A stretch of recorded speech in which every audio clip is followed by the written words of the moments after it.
Yeah. So, Roger, we live in this world that rewards size, speed, big numbers, right? But when you think about real influence or real connection, how do you separate scale from depth? Yeah, it's a great question. For me and our team at JAR, we see scale as distribution, whereas depth is belief. When I think about scale and the way our team thinks about it, scale for us is distribution, whereas depth is all about belief. And when I think about the PR world, belief lives and dies on. Sorry.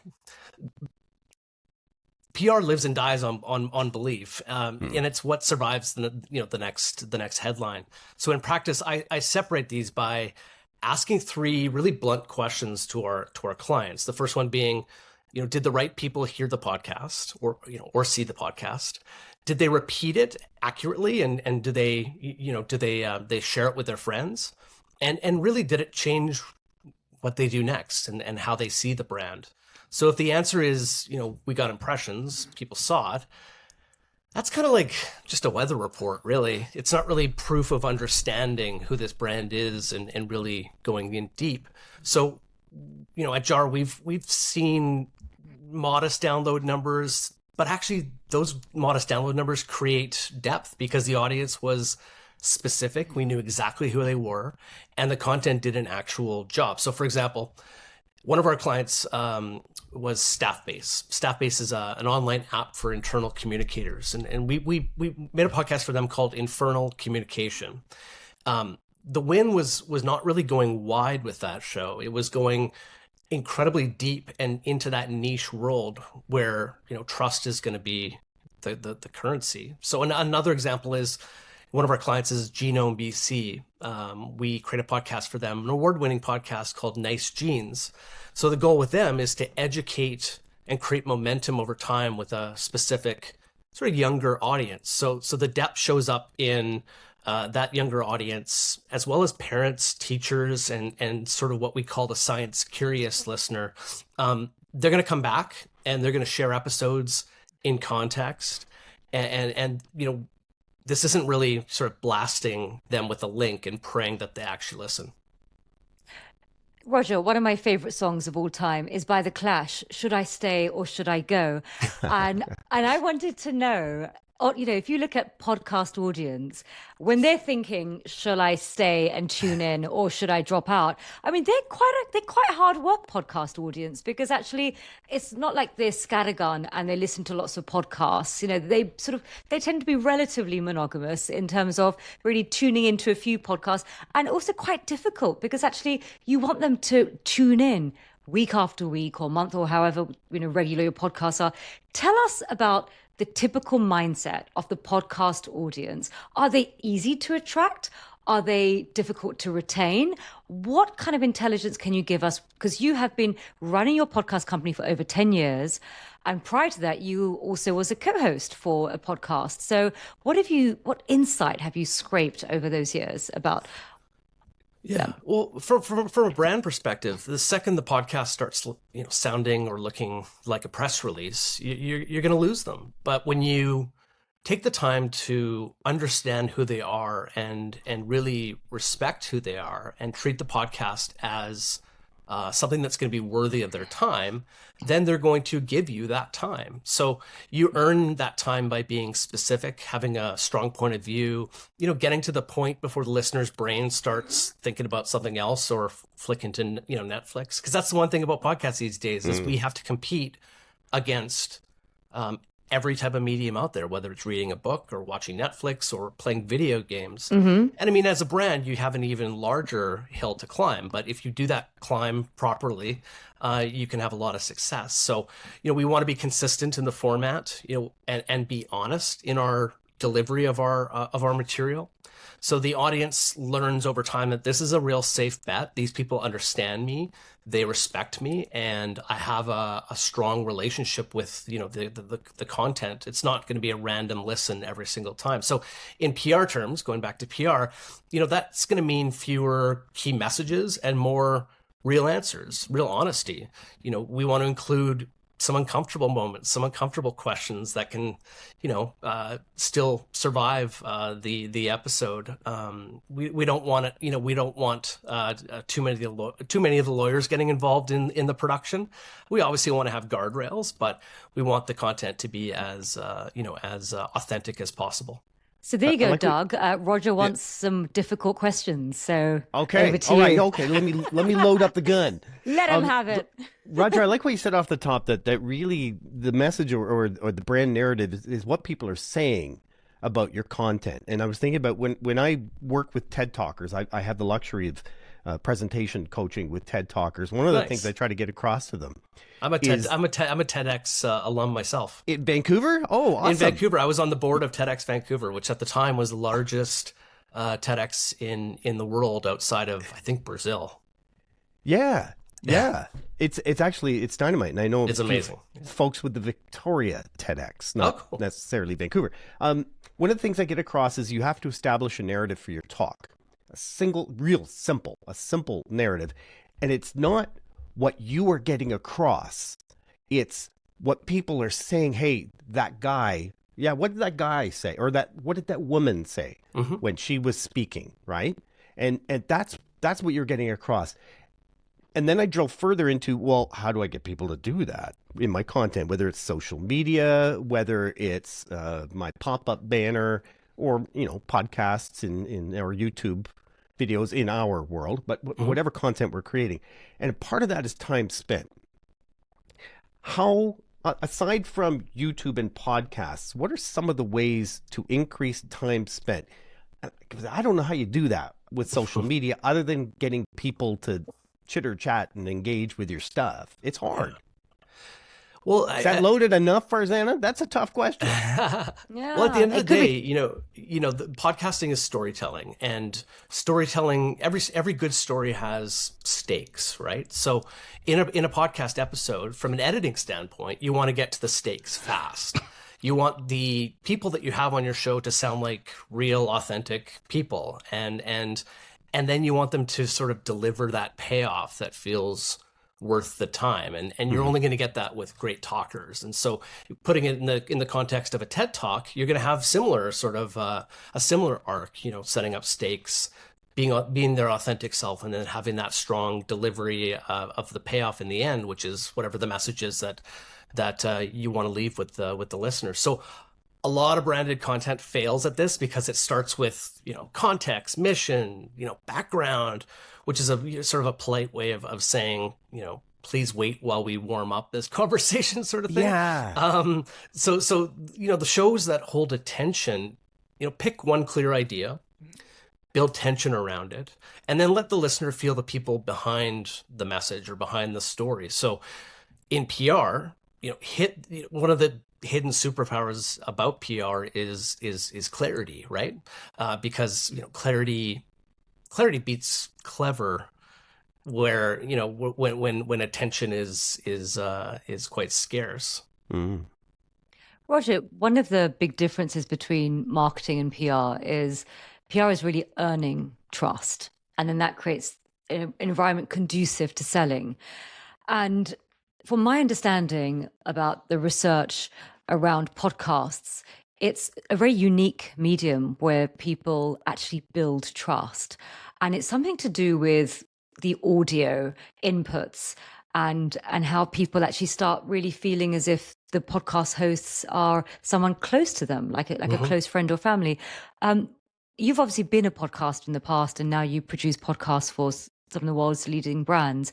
What have you learned in terms of what's unique about the way a podcast really resonates with the audience that's different than, say, other sort of channels? Mm-hmm. Well, one of the first things is the actual medium itself. Audio typically is spoken through headphones or earbuds. So right now we're literally almost whispering each other's ears. You have that intimate connection of just the voice. And if you have a great host who has a great voice, and you start to really build a connection just on a physical level with that voice. But then there's also the intimate nature of podcasting typically being done when you're alone. You're either curled up on a chair listening to a podcast, or you're walking the dog, or you're washing the dishes, or you're mowing the grass. Some people listen in the car with their family or their loved one as they're on a road trip. But for the most part, it's a solo relationship. When it comes to the actual, show itself and the host itself, when you have a host who's always there and present and shows up for the listener on a regular basis and really puts themselves in the shoes of the listener. We always like to say that the host is like the Sherpa for the podcast, sort of come with me, we're going to go on an adventure, or come with me, we're going to learn about, ancient Egypt. If you explain what happens to the listener in a plain language, and you give the audience a sense that, I'm here for you, then they're going to consistently show up. It's just like having a really great friend who's always there for you and consistently shows up and doesn't talk to you like an idiot, and talks to you as if they truly care and want to understand, who you are and how you can support them and how you can teach them. So at JAR, for example, we really try hard to get the brands we work with to treat their shows like an owned channel that they can be really proud of, and use it as that sort of central trust building medium. So when we have done that successfully, it's always been by choosing a host who really gets their audience and has a lot of respect for them, treats them like they're part of a community, and is really sort of in their corner. It's less broadcast and it's more relationship building. Roger, just in terms of the audience, in terms of people who tune in to podcasts, is it for everyone, or is it a certain psychographic, i.e. growth orientated? Is it a certain demographic? Is it more male than female, more sort of like, middle age? I mean, tell me what the actual audience demographic kind of, is skewing towards. Give me some stereotypes. It's definitely changed over time. The thing I'll say now is that it's pretty much 50-50 male female. We are seeing a lot more of that older audience now listening to podcasts, whereas before it was typically a younger audience. We are seeing.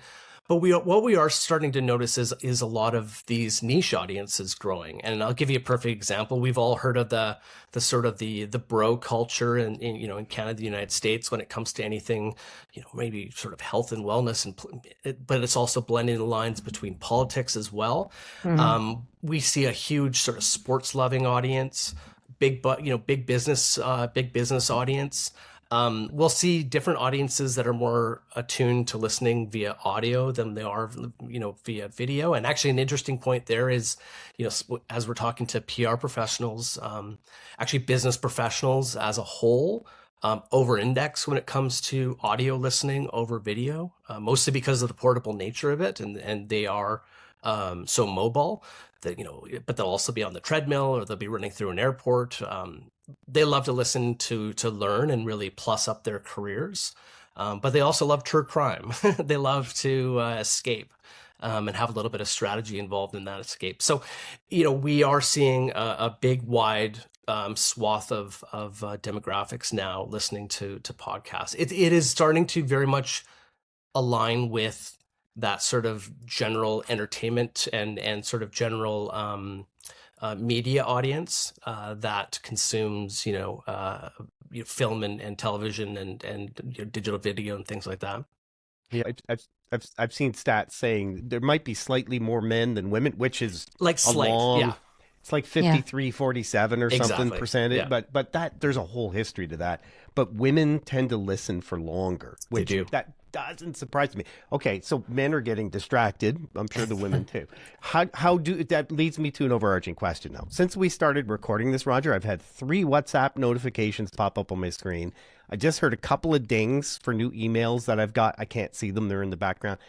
We live in a distracted world. The person listening to this right now, they've pushed pause and pushed play a couple of times, at least. Right? Because baby was crying. Or they got in the vehicle and started driving to something, right? So they've paused it and restarted a few times.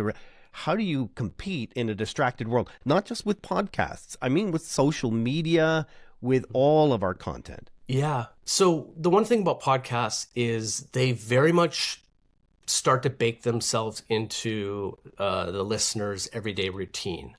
And a big piece of that is the, sort of the functional nature of it.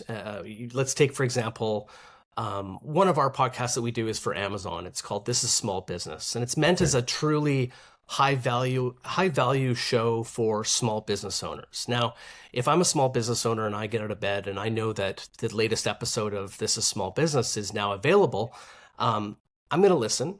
And as long as there's a lot of value being delivered and I'm really going to get a lot of takeaways. Yes, I might get distracted. I might, need to take care of the baby, or it's time to jump in the shower, or it's time to, go to that meeting. But I am going to finish it because I know that I'm going to get that, that great payoff in the end. So, if you can treat the podcast as something that is truly going to consistently deliver and is really something that is a must in the audience's sort of daily media consumption, then we start to see a lot of return listeners. We start to see what we call a sticky listener, and we see a lot more value from a brand perspective in the content. Roger, should podcasts be a certain duration, 20 minutes, or should they be that sort of long form, Joe Rogan, an hour or two? I mean, Is there a secret sauce? There's not a secret sauce. In fact, we always like to say that the podcast needs to be as long as it needs to be. As long as there's a consistent delivery of, so a couple of things. One is, as long as there's a consistent delivery of value in the episode, and it's not just what we would call a ramble cast. It can be as long as it needs to be, as long as there's a great conversation being had, or there's a great story being told. There are no rules. That's the great part about it. We're not slotting ourselves into 30-minute spots like traditional TV, for example. But also, if you feel like the episode needs to be a certain length because you also can get sort of more out of that episode from a content perspective, that's something to also consider. A longer episode is going to allow you to chop that up into more social pieces or turn that content into a blog post or a newsletter article. There's that to consider. There's really no rules, and we've seen.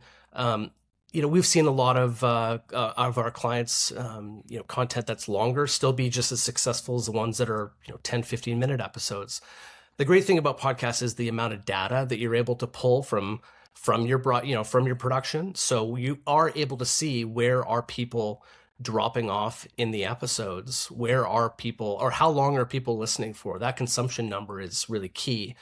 We always aim for about 80% on average of a listen through rate per episode. But if we start to see things, dropping off at a certain point, that's all data. That's all.